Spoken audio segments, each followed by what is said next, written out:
Shalom, bienvenidos. Shalom, shalom. Shalom, Shabbat Shalom, bienvenidos. Acá en el Comando Central de la Emuná, con el estudio de Likutei Moharan, Likutei Moharan 24. Vamos a estudiar una historia del Talmud que se llama Los Sabios de Atenas.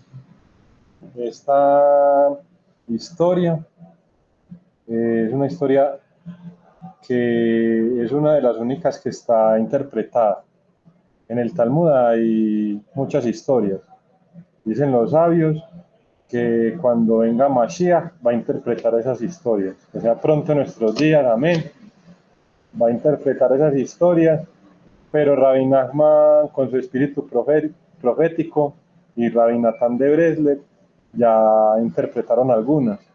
Entonces, nosotros las encontramos en el Likutei Moharan, que es la obra magna de Rabbi Nachman de Breslev, y hay varias lecciones que están basadas en esas historias.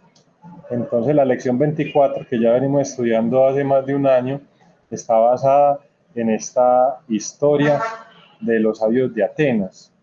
Y no solamente eso, sino que en el Likutei Halachot, Shabbat 6, el libro de Rabbi Natán de Breslev, está la interpretación de esa historia. Entonces vamos a empezar, Dios mediante.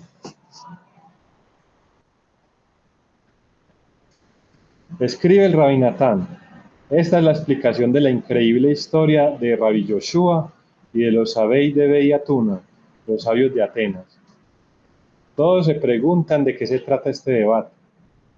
El Rebbe Nachman, con su asombrosa y profunda percepción, ya ha explicado la mayor parte de sus conversaciones.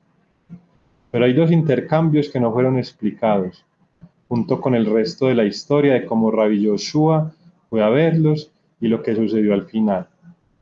El Rebbe Nachman había querido decir Torah sobre esa parte de la historia también, pero debido a nuestros numerosos pecados, no tuvimos el mérito de oírlo, revelar esas enseñanzas. Incluso lo que sí oímos, no fuimos dignos de ello. Solo que Dios, sea su nombre por siempre bendecido, se apiadó de nosotros y con una gran bondad nos permitió oír aquello que oímos. Ahora bien, con esa gran bondad, Dios ha despertado mi corazón y ha abierto mis ojos como para encontrar en ellas palabras agradables.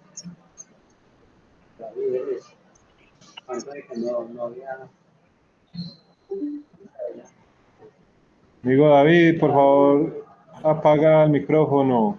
Agradecemos. Gracias. Entonces, ahí vemos que esa historia del Talmud de los sabios de Atenas es una historia que tiene un significado muy profundo y sumamente elevado, que Rabbi Nachman de Breslev logró interpretarla, logró traducirla a la práctica para nosotros, para el mundo, de cómo se pone en práctica todo lo que está ahí contenido. Entonces es algo muy grande porque es sumamente difícil eh, escuchar esa interpretación y más que sea algo práctico.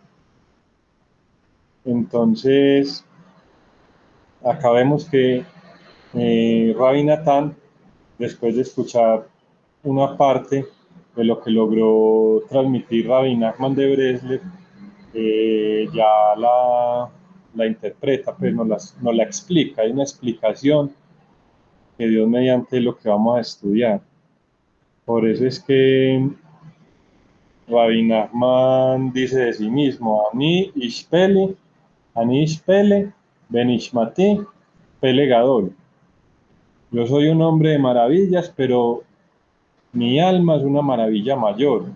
Nosotros estamos estudiando la Torá del Keter, la Torá del Pele, la Torá de Rabbi Nachman de Breslev, que sirve incluso para el mundo, para que el mundo vuelva de sus malos caminos y vuelva al sendero de Hashem, no solamente para los judíos, porque es un nivel muy elevado. Acordémonos que en el tetragramatón está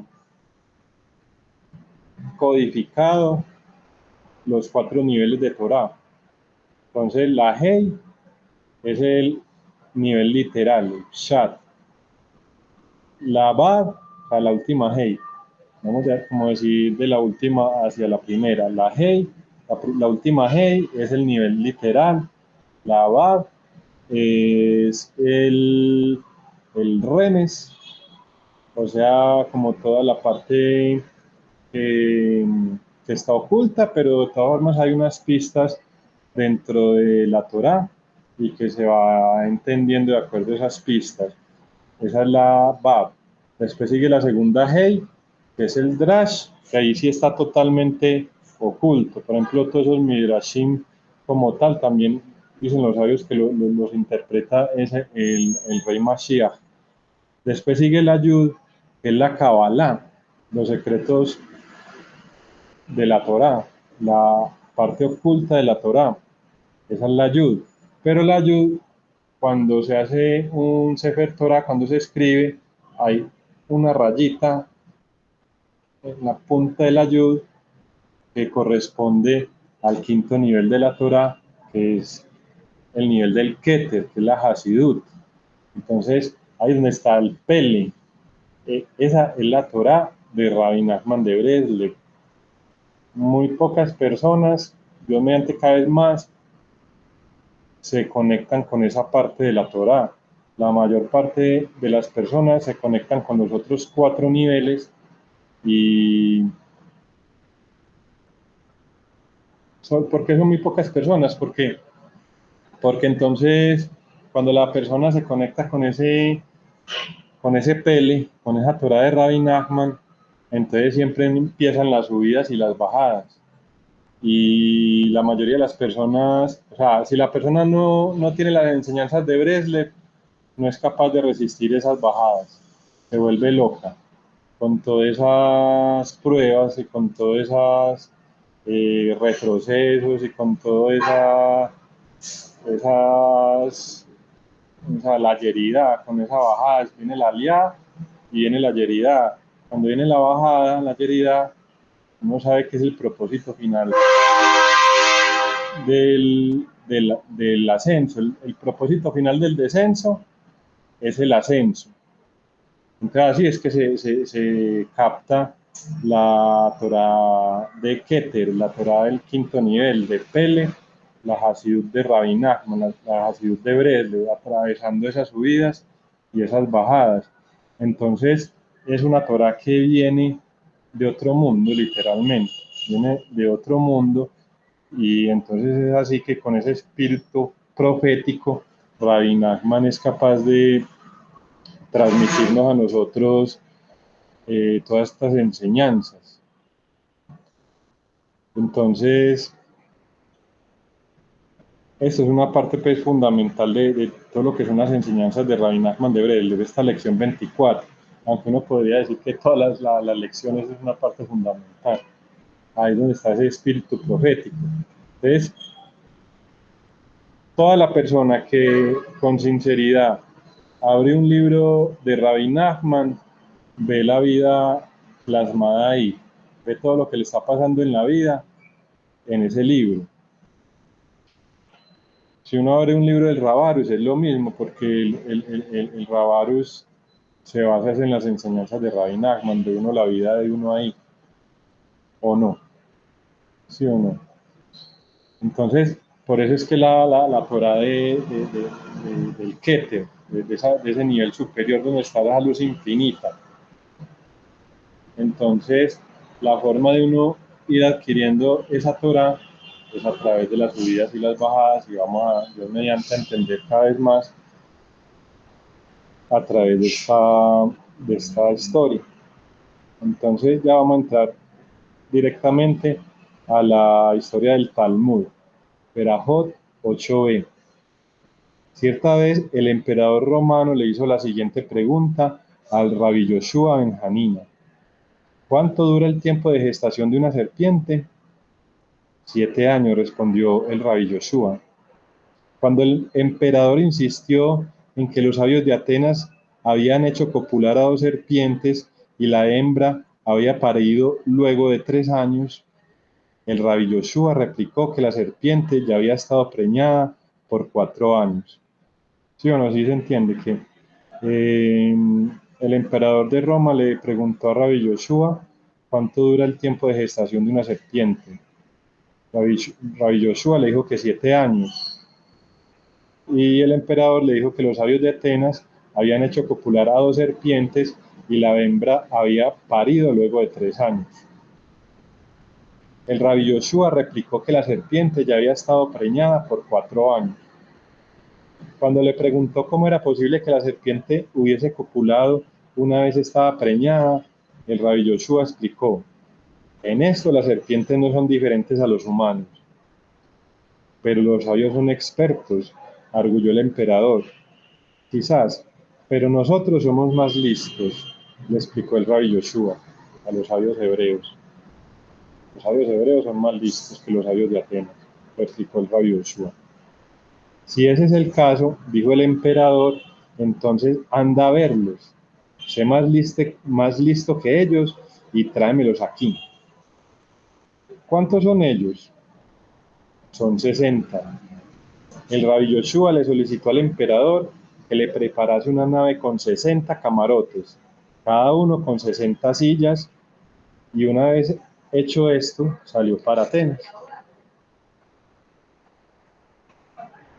Cuando el rabí Yoshua llegó a Atenas, entró a una carnicería.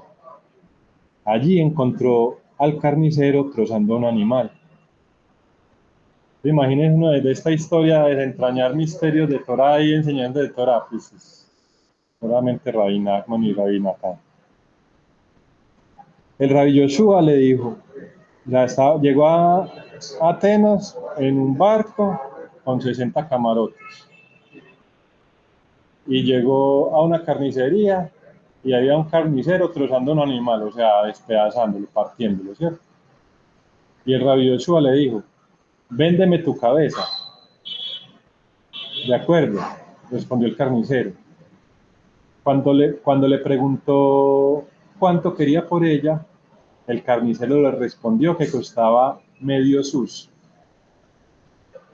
Rabí Yoshua le dio el dinero y le dijo, ahora bien, dame tu cabeza. El carnicero le alcanzó la cabeza del animal. Yo no te pedí la cabeza del animal, insistió el rabí Yoshua. Yo te pedí tu cabeza. Ahora bien, si quieres librarte del compromiso, comienza a caminar y guíame hacia la entrada de la academia de los sabios de Atenas. Allá en Atenas tenían una ley que si una persona hacía un negocio, la otra tenía que cumplirlo. Entonces, rabí Yoshua le dio medio sus por la cabeza del carnicero. El carnicero entendió que era la cabeza del animal. Y no pensó. Y no pensó que era su propia cabeza, me faltó cabeza. Entonces, rabí Yoshua le dijo que para salvarse, que le mostrara dónde estaba la entrada de la academia de los sabios de Atenas. El carnicero protestó, temo llevarte allí. Si ven que alguien está señalando hacia su colegio, lo matan. ¿Sabe qué diferencia a la Torá? La Torá es para todo el mundo, uno lo que trata de hacer es antes difundirla, los sabios, pues la gente que estudia Torá, todo el mundo trata de difundir la Torá. Y antes los sabios de Atenas escondían a tal grado la academia que el que señalara solamente a donde estaba la puerta, lo mataban. ¿Sí o no? Eso le hace acordar a uno de la universidad, de las universidades, que son unos círculos cerrados, y ellos son los únicos que saben, y para entrar a ese círculo, mejor dicho, hay que hacer de todo. Lo que a mí no me gustó de la universidad. Me gustaba mucho biología, yo estudié biología, a mí no me gustaba eso porque siempre tenía que ir con la rosca. Y pasar con la rosca, o sea, los grupos de investigación, uno todo contento y cuando veía que era pura rosca, era como la política. Me di cuenta la política, el que más estuviera bien ahí con el profesor, él era el que entraba en esos grupos y había que hacer ciertas cosas para poder quedar bien con el profesor. A mí nunca me gustó eso. Por eso no me gustó ejercer esa profesión, porque todo era punta de rosca, o sea, eso es lo que está acá, es algo muy cerrado, y la Torah es para todo el mundo. Chuta pues.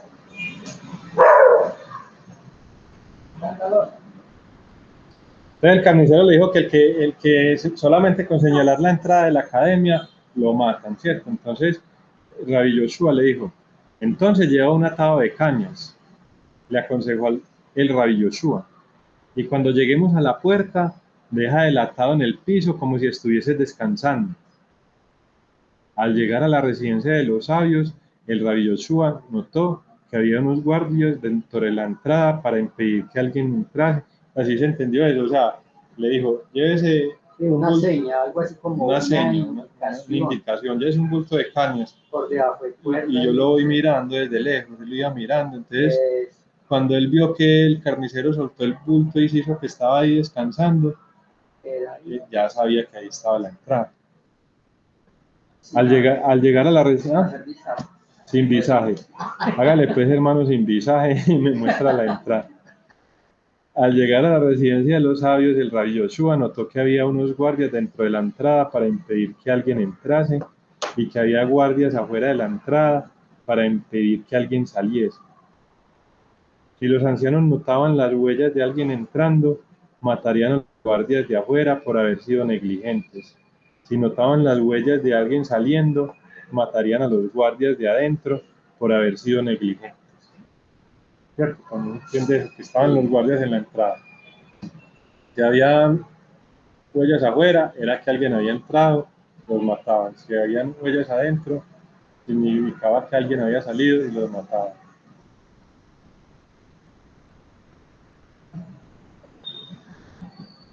En cuanto a los guardias mismos, ellos nunca matarían a nadie, salvo que la persona entrase o saliese totalmente. ¿Qué hizo el Rabbi Yoshua? Se puso las sandalias al revés y se quedó en la entrada dejando huellas. Cuando los ancianos notaron las marcas, presumieron que alguien había salido y mataron a los guardias de adentro. Entonces, el Rabbi Yoshua volvió a invertir sus sandalias y se quedó en la entrada haciendo huellas. Cuando los ancianos notaron las marcas, presumieron que alguien había entrado, de modo que mataron al resto de los guardias. El Rabbi Yoshua pudo entrar. Entonces se puso mira, están las sandalias.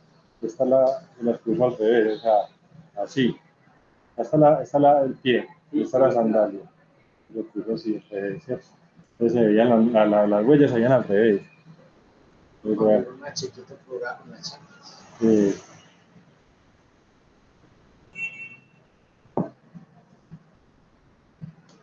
Entonces el Rabbi Yoshua pudo entonces entrar. Adentro encontró a los sabios más jóvenes sentados en la galería superior más prestigiosa y a los sabios más ancianos sentados abajo. Esto era hecho a propósito para desorientar al intruso. Si saludaba primero a los ancianos, los más jóvenes lo acusarían de no haberles mostrado el debido respeto en virtud de su posición más preeminente. Y si primero saludaba a los más jóvenes en la galería superior, los ancianos lo acusarían de no haberles mostrado el respeto debido a su edad.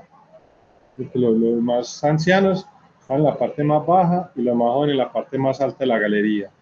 La parte más alta de la galería es pues como de mayor jerarquía, y ahí estaban los jóvenes. Entonces saludaba primero a los ancianos por ser ancianos, lo mataban por no haber saludado a los que estaban arriba, que estaban más con más jerarquía. Y si saludaba primero a los jóvenes, lo mataban por no haber saludado primero a los ancianos, que son ancianos y tienen más jerarquía.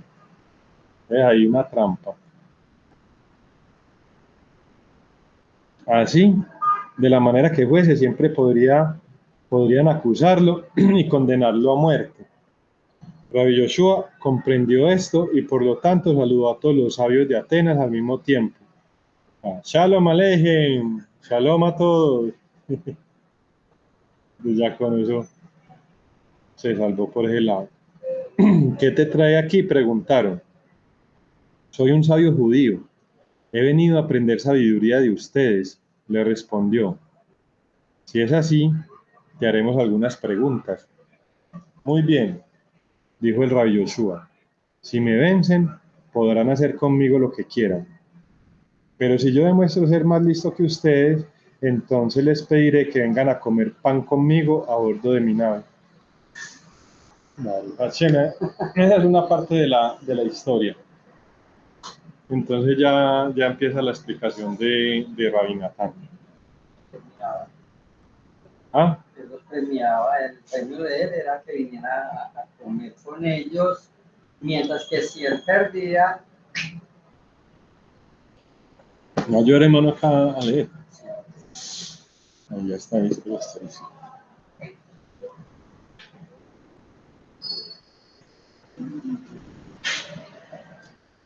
Shalom Aleichem.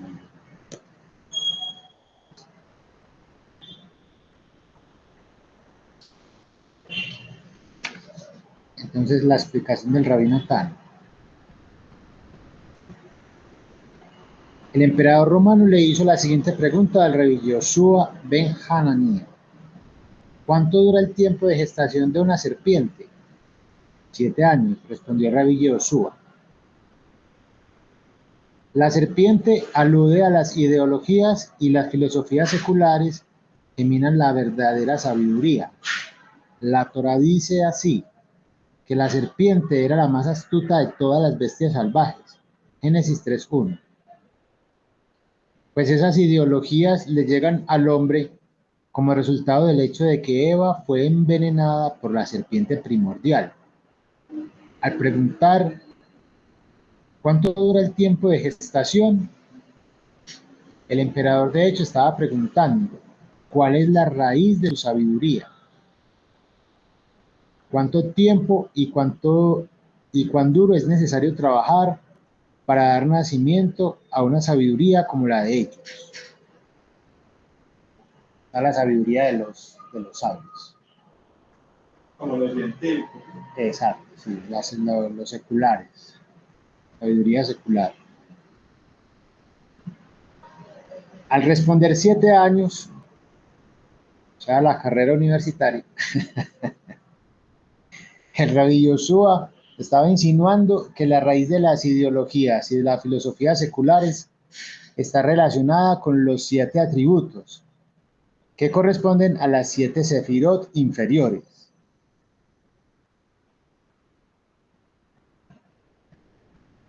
Como sabemos, a partir de la interpretación del sueño del faraón que hizo Yosef en Génesis 41, las 7 vacas gordas y las 7 espigas buenas indicaban 7 años buenos, mientras que las 7 vacas enjutas y las 7 espigas consumidas indicaban 7 años malos. Esos son los 7 atributos positivos y los 7 atributos negativos. El Rabbi Yoshua respondió que esa sabiduría solo proviene de los 7 atributos negativos, debido al hecho de que ellos están atrapados en los deseos y rasgos negativos de la personalidad que están incluidos en los 7 años. Así, la raíz de su sabiduría es su apego y deseo de la materialidad de este mundo.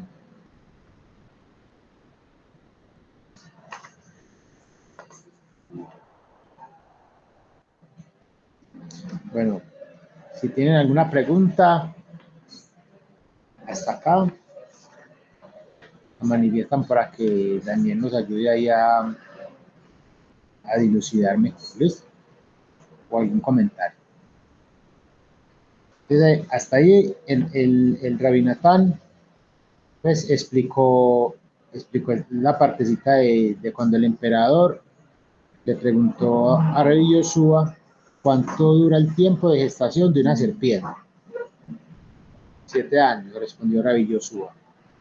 Ya queda claro pues que los Lo que nos está queriendo enseñar el Rabbi Natán es que los 7 años es lo que corresponde a lo de las 7 sefirot inferiores, ¿sí? Donde están todos los deseos, digámoslo así, más materiales que podemos tener. Acá dice Daniel que ver el apéndice donde están las sefirot. Lo vemos para que lo expliques. Claro. Espere con el papelito.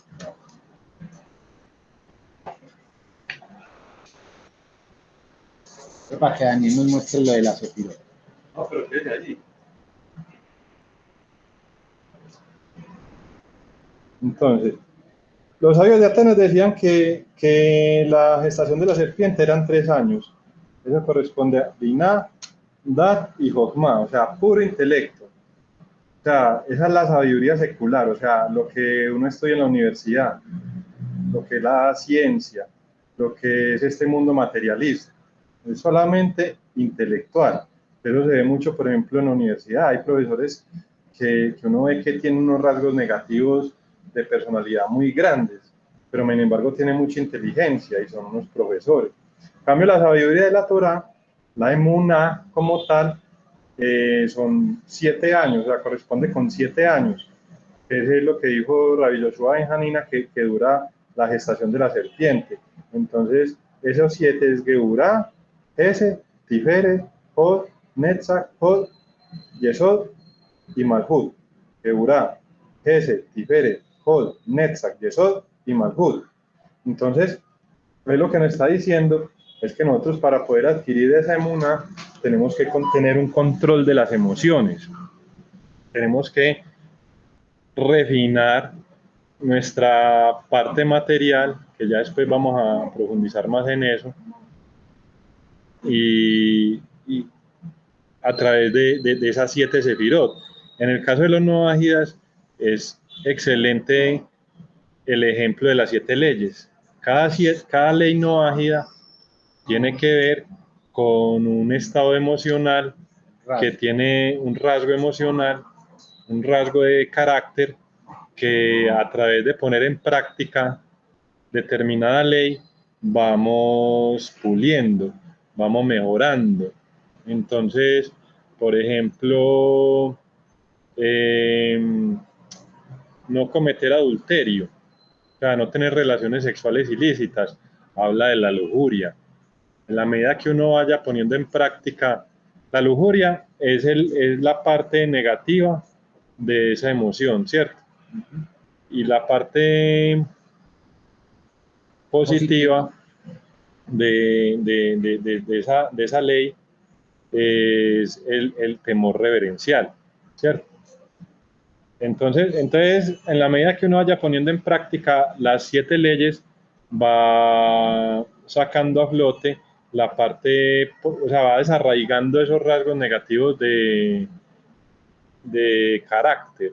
Entonces, para uno poder estudiar Emuná, para poder estudiar Torah, tiene que desarraigar los rasgos negativos de carácter. Eso es lo que quiso decir Rabbi Yoshua cuando dijo que la serpiente se demora 7 años para dar a luz.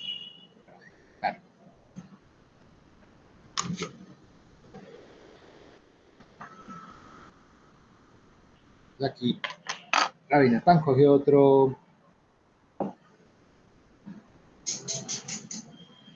idea para explicarnos. Pero vení, ahí me equivoqué, o sea, es una corrección, o sea, pues como para ser más preciso, pues sí, no infundir ahí un error. Hay una ley que es no a la inmoralidad sexual, no tener relaciones sexuales ilícitas. Esa ley corresponde con Gesed. O sea, esa ley corresponde con Gesed. Y cuando uno aplica eso en su vida, lo que manifiesta es la bondad, no el temor reverencial. Hay otra ley que es no asesinar, que corresponde con Geburá. Cuando uno pone en práctica esa ley de no asesinar, lo que manifiesta es el temor reverencial. Entonces, así con cada una de las 7 leyes.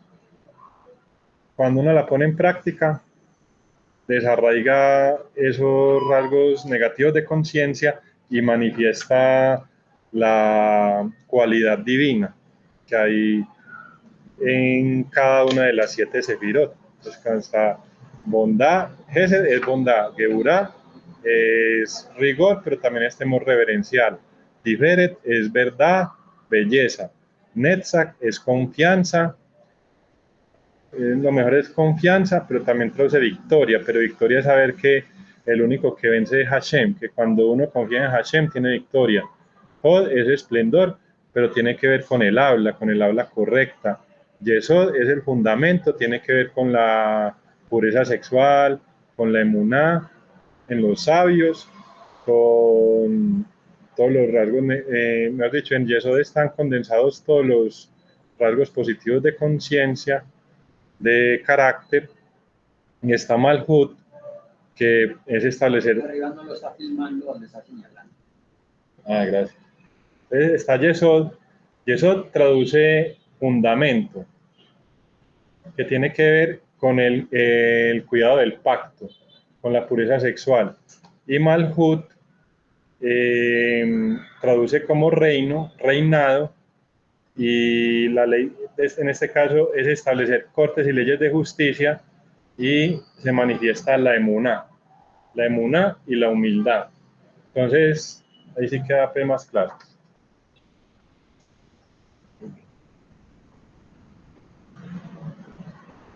Entonces, cuando el emperador insistió en que los sabios de Atenas habían hecho copular a 2 serpientes y la hembra había parido luego de 3 años, el rabí Yoshua replicó que la serpiente ya había estado preñada por cuatro años.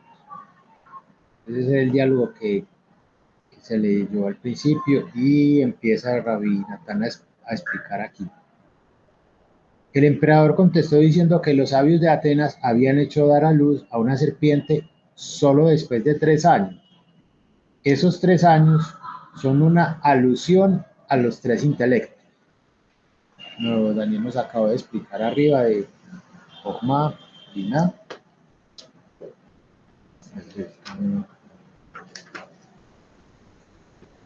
Jochma, Binah y Dat. O Das, que se me dice. Que son las 3 sefirot superiores. Pues es un principio conocido que Dios hizo un contrapuesto al otro. Hizo uno contrapuesto al otro. Eclesiastés 7:14. Todo aquello que existe en el ámbito de la santidad tiene su contraparte e imagen especular en el ámbito de lo no santo. Consecuentemente, el otro lado, entre paréntesis, la serpiente, también consiste de 7 atributos y de 3 intelectos. Así, la pregunta del emperador era: pero los sabios de Atenas dicen que su sabiduría está enraizada totalmente en los 3 intelectos, sin ningún apego a los 7 atributos. Es algo bien sabido que aquellos que comparten esas ideologías afirman que llegaron a esas percepciones exclusivamente mediante su intelecto, completamente divorciados de los deseos y de los malos rasgos de la personalidad. Entonces, por ejemplo, el ejemplo que ahorita estabas poniendo de los profesores, de muchos de los profesores. Sí, son inteligentes, pero son inteligentes y tienen rasgos no buenos muy marcados, ¿cierto? Exacto. A eso se refiere esta No, parte. no cumplen con las 7 leyes. Las 7 leyes. Y a los profesores, a los científicos, a los políticos, a la gente que domina este mundo, en este momento, la mayoría se basa solamente en el intelecto. Por eso es que hay tanta oscuridad, porque creen que solamente el intelecto es donde hay engaño, donde hay lujuria, donde hay crueldad, donde hay mentira. Entonces, existen todos esos rasgos negativos de conciencia, y eso es lo que, pues sí, de conciencia también, pues, pero rasgos negativos de carácter. Entonces, eso es lo que representan los sabios de Atenas. Mire que el mundo moderno, el mundo actual, se rige por esos principios que vienen de Aristóteles, de los epicúreos, de todas las filosofías, es lo que han generado el sistema de gobierno que hay en el mundo occidental, en todo el mundo, pues lo que llaman el mundo occidental, que se basa es en la sabiduría de los griegos. Y también pues, Daniel, ahí que se está viendo mucho, sobre todo últimamente, no sé si siempre estado pues desde hace rato, pero que se cree que la cultura, entre comillas, que ahora nos quieren difundir, y son estas personas también, entre comillas, que se creen intelectuales, pero lo que están difundiendo no tiene nada que ver con la verdadera sabiduría, ¿cierto? No porque una persona lea o tenga un libro en la mano, usted lo vaya leyendo, no significa que sea un intelectual, pues que eso se está dando mucho y se creen que esos grupos son no, reunión de intelectuales. Sí, y entonces ahí donde dicen que es aceptado que un hombre se case con un burro, y entonces donde dicen que una silla es una mesa, y que 2 más 2 es 5, porque se despega, se desarraiga esa parte intelectual de los 7 atributos, de los 7 sefirot.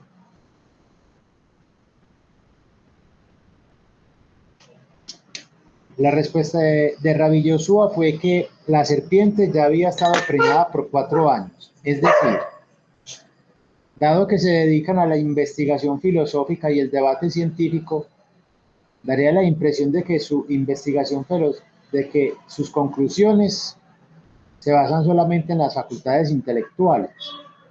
Sin embargo, en verdad, todas provienen de los deseos y de los malos rasgos de la personalidad con los cuales ellos fueron preñados. Años antes, esos deseos y rasgos distorsionan sus procesos de pensamiento y los llevan hacia las ideologías y las filosofías extrañas que profesan.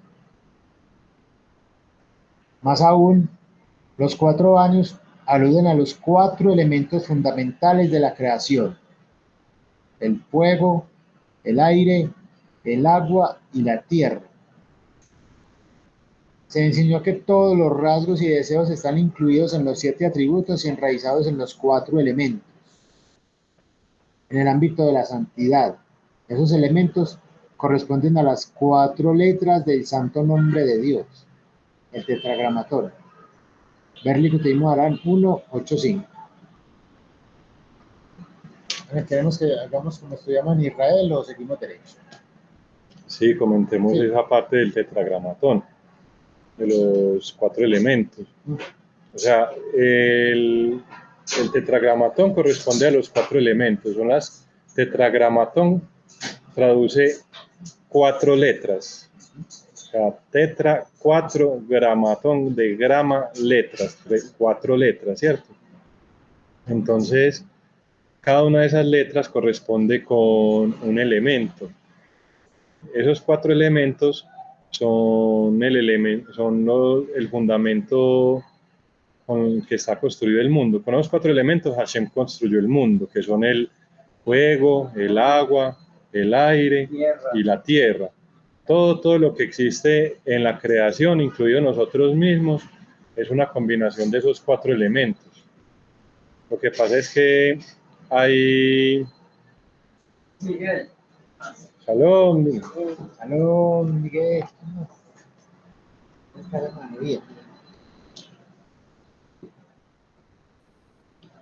Lo que pasa es que cada persona, cada objeto, cada criatura tiene una combinación diferente de esos 4 elementos. Entonces, ahí es donde se entiende lo que está diciendo el texto, que esos 4 elementos corresponden con los 7 rasgos de carácter. Entonces, hay una persona que tiene, eso se ve muy fácil en la carta astral. La carta astral se puede hacer las cuentas según los planetas, los signos, qué porcentaje de fuego tiene, qué porcentaje de agua, qué porcentaje de tierra y qué porcentaje de aire. Entonces, cada uno de nosotros tiene una preponderancia de uno de los 4 elementos. O sea, cada uno de nosotros tiene más de un elemento que de los otros 3. Por decir algo, una persona tiene más de tierra, el otro tiene más de fuego, el otro tiene más de aire y el otro tiene más de agua. Entonces, cada elemento tiene una parte positiva y una parte negativa. Entonces, el agua, la parte positiva del agua es la bondad. La parte negativa del agua es la lujuria. La tierra, la parte positiva de la tierra es la humildad, el conocimiento, la sabiduría. La parte negativa de la tierra es la pereza, la quietud, o sea, así como una roca quieto ahí. El juego, la parte positiva del juego es la inspiración, el entusiasmo, la actividad, la disciplina, la fuerza. La parte negativa del juego es la arrogancia, la rabia, la ira. Tiene mucho ego, es muy arrogante, muy creída. La parte positiva del aire es la palabra, el intelecto, la capacidad de racionalizar, de razonar. La parte negativa del aire es el chisme, hablar de más, hablar demasiado. Entonces, cada uno de nosotros tenemos esos 4 elementos y toda la creación. Entonces, lo que se logra con el estudio de Torah, con poner en práctica ese estudio de Torah, es ir eliminando la parte negativa de los 4 elementos que tenemos nosotros e ir fortaleciendo la parte positiva, y así nos conectamos, nos unimos, nos acercamos a Hashem. Hashem traduce literalmente el nombre, pero ¿cuál es el nombre? Tetragramatón, las 4 letras. O sea, en la medida que nosotros vamos desarraigando esa parte negativa de cada uno de los elementos que hay dentro de nosotros, que se reflejan los 7 rasgos, que se hace a través de las 7 leyes no ágidas, entonces nosotros nos vamos acercando a Hashem, que son esos 4 elementos, pero solamente positivos. Eso es lo que nos está explicando aquí Rabbi Natán, de que los sabios no trabajan esa parte. Entonces llegan a sus conclusiones y... Los sabios de Atenas. Sabios de Atenas. Bien. Entonces llegan a sus conclusiones intelectuales sin tener en cuenta estos aspectos, el aspecto de los 4 elementos. Pero debido a sus deseos y a sus malos rasgos de los sabios de Atenas, ellos han caído en el ámbito de lo no santo y han quedado influenciados por los aspectos negativos de los 4 elementos. Consecuentemente, es de allí de donde traen su sabiduría y sus percepciones intelectuales.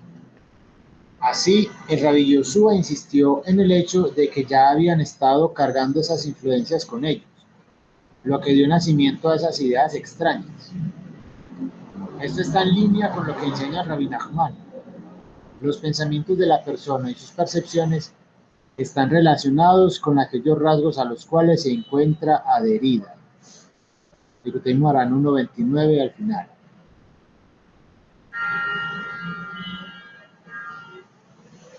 Eso es lo que pasa pues, en la sociedad moderna, que dicen que 4 más 4 es 10, porque les conviene, porque ese es el deseo, la lujuria que tienen. Exacto. De ese resultado. O sea, como acomodan su decisión o su conclusión a lo que, digámoslo así, ellos tienen más tendencia de según acomodan la verdad que le conviene a su ego. Que eso es como un chiste con Dorito, que llegó con Dorito por allá a una cantina en el oeste y la pared estaba llena de huecos de bala, sí, pero en toda la mitad de un circulito. Y entonces con Dorito, no, yo quiero conocer al pistolero que tiene tanta puntería. O sea, todos los huequitos de bala en toda la mitad de los circulitos. Y entonces llegó Don Choma, no, es que eso es muy fácil. y primero disparaba, pone hacia el hueco y después hacía el circulito. Y lo ponía preciso en Y el entonces huequito. eso es lo que uno tiene que buscar la verdad, como el rey David, buscar la verdad. Si es lo que yo quiero, si es lo que me conviene, si es lo que yo estaba embelesado, eso es ya la fuerza de la imaginación, eso ya no es la verdad. Entonces, eso es lo que pasa mucho en este mundo actual, que empiezan a como adaptar la verdad a los deseos propios, al interés propio, pero eso no es la verdad, pues es una mentira. Entonces aquí otra idea, ahí viene otra idea para desarrollar del diálogo. Cuando le preguntó cómo era posible que la serpiente hubiese copulado una vez que estaba preñada, el rabí Yoshua explicó: en esto, las serpientes no son diferentes a los humanos. Y explica entonces el Rabbi Natán.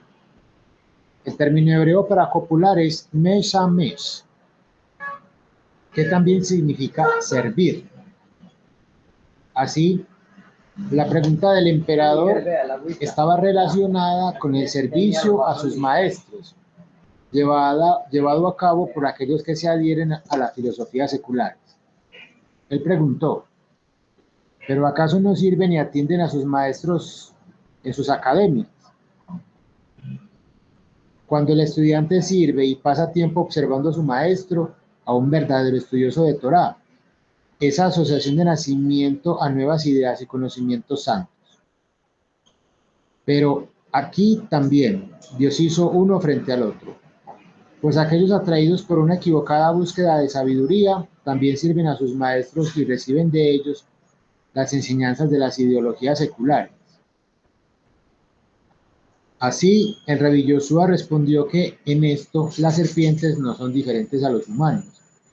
En este respecto, aquel que corre detrás de las ideologías y de las filosofías de la serpiente se parece al estudiante de la verdadera sabiduría, al ser humano.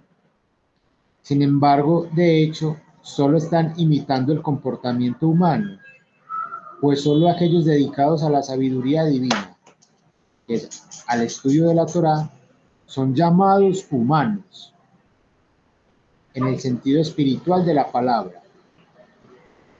Y mientras que estos sirven a sus maestros para obtener las claves para entrar al mundo que viene, los otros lo hacen como un medio para aumentar su apego a este mundo,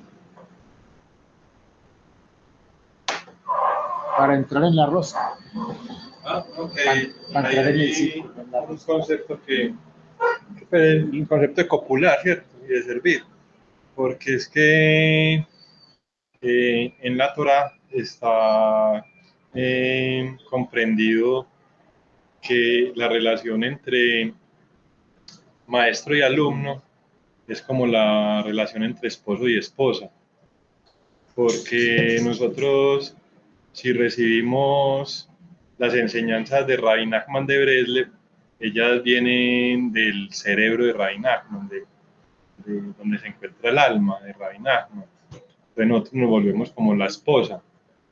Si recibimos una idea de Rabbi Nachman, entonces eso nos preña, nos quedamos en gestación y va pasando 9 meses, que 9 es el número de la emuná y 9 es el número de la verdad. Entonces ya la ponemos en práctica y nace un nuevo ser. Entonces el concepto de estudiante y alumno es como esposo y esposa. También por eso, si nosotros nos podemos estudiar de todo, de todos los maestros que hay, eso para nosotros, por ejemplo, los noajidas sería romper la ley de no inmoralidad sexual. Tiene uno que tener una fidelidad. Tiene uno que tener una fidelidad con Rabbi Nachman. Entonces sí es muy importante uno enfocarse en las enseñanzas de Rabbi Nachman y tener esa fidelidad, o sea, de servir al maestro es de uno estudiarlas, rezar o sea, estudiar las lecciones, a recibirlas como si fuera que quedara uno en embarazo, rezar por ellas, es como la gestación, hasta que las puede interiorizar y poner en práctica, es como que ya nace el niño. Pues por eso es que lo asocian ahí con gestación. Copular.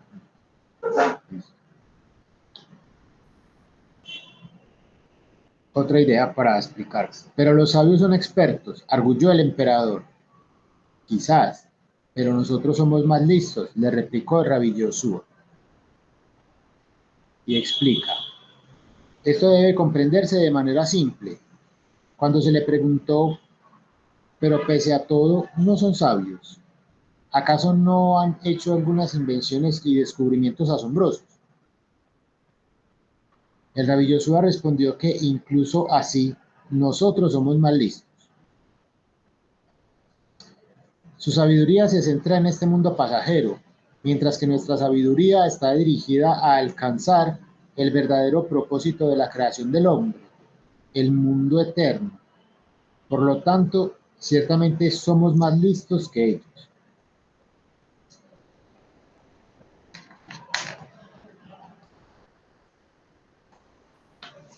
Y en verdad, también los grandes Adikim, quienes no escatimaron esfuerzos en trabajar para el verdadero objetivo y separarse enteramente de este mundo, alcanzaron el conocimiento de la sabiduría secular. Así, hubo muchos Adikim que fueron muy competentes en las ciencias, en la música, etc. Incluso más aún que los así llamados expertos y autoridades. Sin embargo, es mejor que la gente común no se involucre con esos estudios, debido a los tropiezos intelectuales que allí se ocultan. Aún así, incluso las personas comunes son más listas que aquellas que se dedican a la búsqueda de tales sabidurías, pues siguen el sendero de la Torá y esto las lleva más allá de toda ideología y filosofía. Esa partecita sí está pues como muy cerca.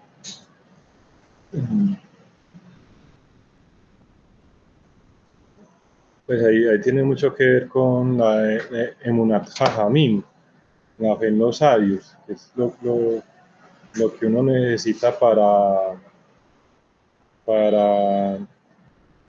eliminar la imaginación negativa, el Koach Amedaber. Uno tiene esa cualidad de la imaginación y eso no para nunca, ni cuando uno está dormido.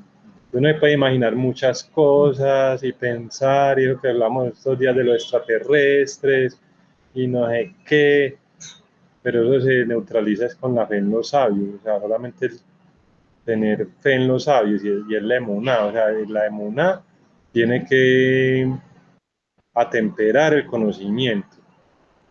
Entonces, más adelantico va a hablar más de eso. Pues creo que aquí también nos está diciendo que digámoslo así, que también cabe como posibilidad adquirir la sabiduría secular. Pero primero adquirir la sabiduría divina, utilizar la sabiduría de la Torá. Y ya teniendo esa sabiduría, digámoslo así, ya bien estructurada, si se puede la persona, digámoslo así, sin peligro, entre comillas, una interpretación mía, aventurar a adquirir otras sabidurías. Es que no esté, digámoslo así. Sí, por ejemplo, Sabiduría, no filosofía. Ahí está Rabbi Aryeh Kaplan, que Rabbi Aryeh Kaplan es un genio de la Torá y es científico, él era físico. Y es muy bonito porque o sea, pero no se sale de la emuná y nos enseña conceptos de emuná desde la ciencia. Por ejemplo, él dice que para uno entender la supervisión divina, la supervisión individual, que Hashem lo puede supervisar individualmente a uno y determinar todo lo que le pasa en la vida. Dice, es que somos 7.000 millones de seres humanos, pero Hashem tiene una inteligencia infinita. A 7.000 millones le falta mucho para llegar al infinito. Entonces él es capaz de estar pendiente de lo que hacemos cada uno de nosotros y así pues tiene muchos ejemplos que coge la ciencia para poder entender más la Torá, la emuná. Pero sí, ahí está claro porque ahí ahorita se habló de que el peligro es cuando la persona no se dedica mejorar y a refinar los rasgos negativos de carácter, ya eliminar esa parte negativa de los 4 elementos.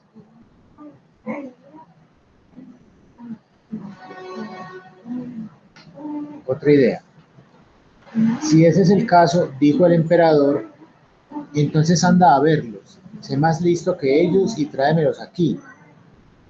¿Cuántos son ellos? Son 60. Rabbi Yoshua le solicitó al emperador que le preparase una nave con 60 camarotes, cada uno con 60 sillas. Una vez hecho esto, salió para Atenas. Se explica. El Rabbi Yoshua le respondió al emperador que para poder vencer a los sabios de Atenas, los exponentes de las ideologías seculares, uno debe estar bien preparado. Es necesario ser un guerrero en la Torá, en la plegaria y en las buenas acciones, pues esas son las armas necesarias para el éxito. El Rabbi Yoshua pidió, por lo tanto, una nave. Esa nave alude a la Torá.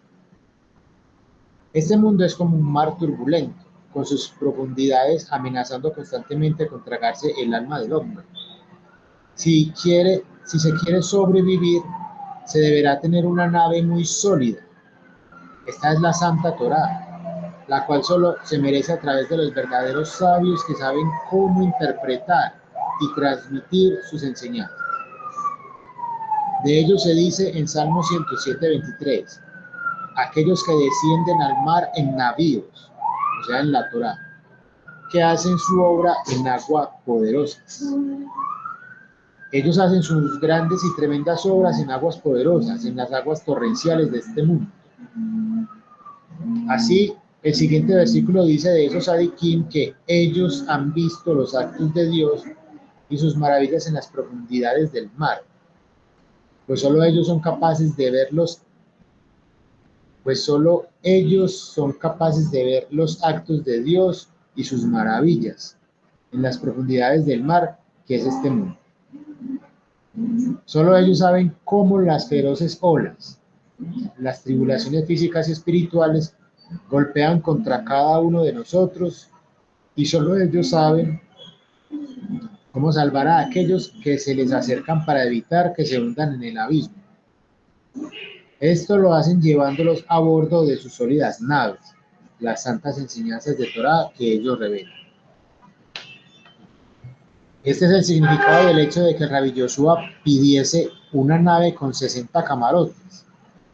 Estos son los 60 tratados del Talmud, que representan la totalidad de la Torá oral, que a su vez es un símbolo de la fe en los sabios. También pidió que hubiese 60 sillas en cada uno de esos camarotes. Sillas corresponde a la plegaria, al reino de David, al trono silla del reinado. Esto explica por qué el rey David, que pasó todos sus días en plegaria hasta llegar a ser digno de componer el libro de los Salmos, mereció el trono del reinado eterno, pues los Salmos incluyen todas las plegarias y canciones de alabanza.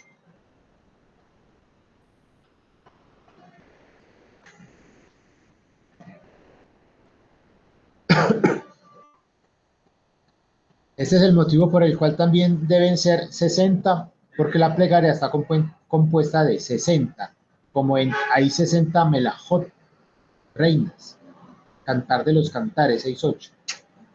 Y en contraste con los 60 de la plegaria están los sabios del otro lado, quienes también son 60. Así Rache explica, 60 melajot, como haciendo referencia a los descendientes de Abraham, los hijos de Ismael, los hijos de Keturá, la concubina de Abraham y los hijos de Isaac, incluyendo aquellos de Esaú, Roma y de Jacob. Juntos serán 60, y de ellos fue elegida una paloma fiel, Israel.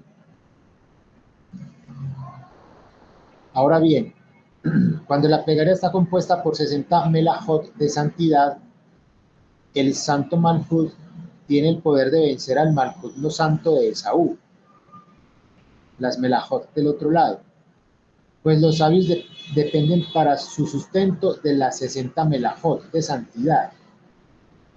Esto coincide con los 60 guerreros armados que rodeaban el lecho del rey Salomón. Rachi explica que esos guerreros eran los sabios que aseguraban y cuidaban el estudio de la Torá, en particular la Torá oral. El rabí Yoshua le pidió por lo tanto al emperador una nave con 60 camarotes y con 60 sillas en cada camarote. Los 60 camarotes son los 60 tratados, las 60 sillas son la plegaria. Cada alajá de la Torá oral debe estar unida a la plegaria, pues será necesario orar y pedirle a Dios ser dignos de cumplir con cada alajá que se estudie. Este es el significado de lo que dijo el Rebbe Nachman: transforma tu Torá en plegaria, y aquel que lo logre podrá vencer a las fuerzas del otro lado. Se habrá construido una nave sólida y podrá por lo tanto enfrentar a los sabios de Atenas y vencer. El rabí Yoshua era un hombre así, era un sádic grande y tremendo, por lo que fue capaz de ordenarle al emperador que le preparase una nave, pues es sabido que cuanto más meritorios sean los actos de la persona, más grande será el control que tenga sobre el otro lado. Y cuando alguien es digno de vencerlos, ellos mismos lo ayudan para aumentar la santidad. Esto nos enseñan nuestros sabios, es el significado de lo que decimos en la plegaria del Shema: con todo tu corazón, con nuestra inclinación al bien y con nuestra inclinación al mal. Berajot 54a. Una vez conquistada, incluso nuestra mala inclinación contribuirá a nuestro servicio a Dios. Por ello, el rabí Yoshua fue capaz de ordenarle al emperador la personificación del reinado del mal, que lo ayudase a perfeccionar su nave, símbolo de la Torá y de la plegaria. Bueno, ahora yo mediante, pues dejemos para la próxima reunión, volvemos a repasar esa parte y la estudiamos entre todos, sí. La página 8.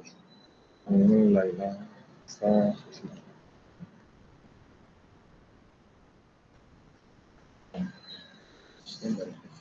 Hashem, ¿cómo les pareció, muchachos? Excelente. Bueno, la sabiduría. No, eso es un encanto, sí. La estudiamos mucho allá en Israel. Alguien dijo algo por ahí, no sé. Alguien como que escribió que... No, David.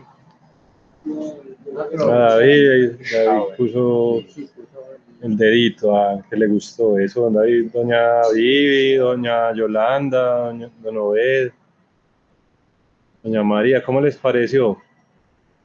A Obed también puso ahí unas florecitas. Oh, buenas noches, ¿qué más? Buenas noches, doña Yoli, adelante.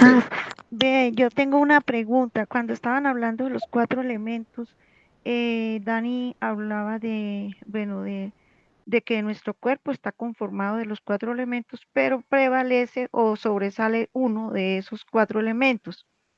Eso tiene que ver con la fecha o digámoslo con el signo zodiacal. Ejemplo, yo siempre he escuchado, signo Virgo es de elemento tierra. Entonces, eso va ligado también así a la fecha, por lo menos yo, si yo nací en septiembre, entonces en mí prevalece ese elemento tierra. ¿Lo asocio así de esa manera o no sé cómo se asocia? Como para que me colaboren con esa explicación. Gracias. Sí, doña Yoli, eso tiene que ver con la fecha de nacimiento.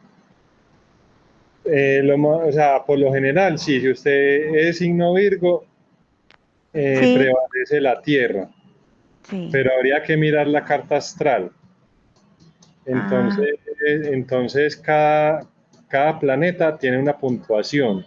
Acuérdese que son 7 planetas, ¿cierto? sí. Entonces, hay unos que tiene más puntos. El Sol tiene 3 puntos, la Luna tiene 3 puntos, Mercurio tiene 2 puntos, Venus tiene 2 puntos, de resto tiene 1 punto. Entonces, cada planeta está alojado en un signo diferente y cada signo tiene un elemento. Sagitario es de fuego, Cáncer es de agua, Capricornio es de tierra. Entonces uno tiene que hacer la cuenta de cuál es el más preponderante dentro de uno. Ah, Hay una página muy buena que se llama Grupo Venus. Si de pronto están interesados, me pueden escribir al interno y yo les muestro a ver cuál es el elemento preponderante dentro de cada uno, porque puede ser, por ejemplo, una persona que sea Virgo, o sea, Virgo quiere decir que tiene el Sol en Virgo y tiene 3 puntos en Virgo, pero puede que tenga el resto de los puntos, o sea, el resto de los planetas en signos de agua, o sea, tiene más agua que tierra. O sea, no necesariamente porque es Virgo va a preponderar la tierra, hay que mirar bien qué porcentaje de cada elemento tiene uno, pero uno sí se va dando cuenta, si uno sabe que el juego es la ira, sobre todo pues con lo que le toca corregir, si el juego es la ira, entonces uno sabe, pues yo soy de tierra, pero a mí me da mucha rabia, debe ser que tengo más juego. El aire es el chisme, hablar mucho. Pues que yo sea de tierra, pero a mí lo que más brega me da es no decir chismes y quedarme callado. Entonces de pronto tengo más de aire. La, el agua es la lujuria, entonces puede que yo sea signo de tierra, pero a mí me da mucha brega dejar de comer y a toda hora estoy buscando en la nevera qué es lo que hay para comer. Entonces, glotonería. entonces más bien soy de signo de agua, entonces hay que mirar bien la carta astral, a ver cuál es el elemento que prepondera más en uno, pero realmente lo que uno tiene que hacer es el autoanálisis, saber cuál de esas características tiene más uno, y uno se da cuenta. No, uno es más de juego, el otro más es de aire, este como habla, le tapan la boca y le salen letreros, es de aire, ese es de aire, este es muy activo y muy vigoroso y a toda hora está como en movimiento, ese es de juego, este otro es más calmado y piensa en las cosas, es una persona más bien humilde, ese es de tierra. Una persona muy generosa, le gusta recibir gente, le gusta ayudar a los demás, de pronto le gusta comer mucho, ese es de agua, y así, pero si quieren me escriben y con mucho gusto miramos. Bueno, Dani, muchas gracias. Muy amable. Y otra cosita, pues uno en estas clases cada día pues aprende más y se entera de más cosas. Yo no sabía el tema ese de la serpiente, que la serpiente da a luz o pare después de 7 años, o sea, es- es- eso es así como, pues como extraño. Yo nunca había escuchado eso, Daniel. Entonces, pues muy interesante todo Yo eso. tampoco. Muy interesante los temas. Bueno, muchas gracias. Una feliz noche para todos.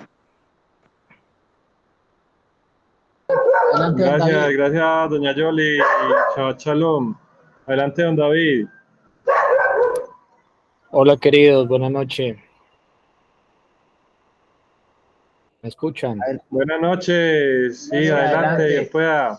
Bueno, shalom para todos, un saludo especial para Daniel. Me pareció que también por ahí está Elment, un saludo si está por ahí. Pues no, qué gusto volver a verlos. Y pues esta clase en la que pues asistí ahorita me cae pues como de perlas porque después de tanto tiempo que no había dedicado pues a la espiritualidad así en las clases, aunque he estado pendiente del grupo en WhatsApp, pero esto es otra cosa, ¿no? Estar aquí, hacer este esfuerzo es otra cosa porque pues sentirse acompañado es algo muy bonito. Escuchaba a Daniel que comentaba ahora que lo de las subidas, lo de las bajadas, eso es muy cierto, ¿no? En la vida pues se viven muchas cosas, muchas situaciones así, ¿no? de subidas, de bajadas, y la única forma de poderse mantener allí es a través de una espiritualidad verdadera, ¿no? Y tener a este mundo Breslev allí disponible, pues es lo que realmente le permite a uno agarrar esa fuerza que es la emuná y continuar. Y bueno, con relación al tema de la reunión, recordé lo relacionado con Noah, el tema de las midot, el tema del refinamiento del carácter, que es algo básico, ¿no? Lo relaciono con la Parashat Noach porque allí, como ustedes saben, esa generación del diluvio, pues era una generación que carecía de eso, del desarrollo de las midot, de las buenas características, ¿no? Del refinamiento del carácter. Probablemente ellos eran una generación con mucho conocimiento secular, pero ese conocimiento no era suficiente, ¿no? Y sucumbieron finalmente a ese diluvio de ese conocimiento que no estaba acompañado de Dios. Y el mismo Noah representaba eso. Entonces, en esa parasha se lo relaciona con Abraham y de alguna forma, pues Noah es visto como un sádic, pero solamente en términos de los habitantes de su generación y no con relación a Abraham, que él fue una persona que sí encarnó esa búsqueda de refinamiento del carácter, ¿no? Entonces, Noah significa cómodo. Él siempre fue como apresurado o más bien llevado a través de las circunstancias a actuar. Y cuando no, entonces él permanecía como que inmóvil. Mientras que Abraham, pues sí es descrito como una persona que él buscaba de alguna forma activamente hacer el bien, la bondad que él representa, ¿no? El Gesed.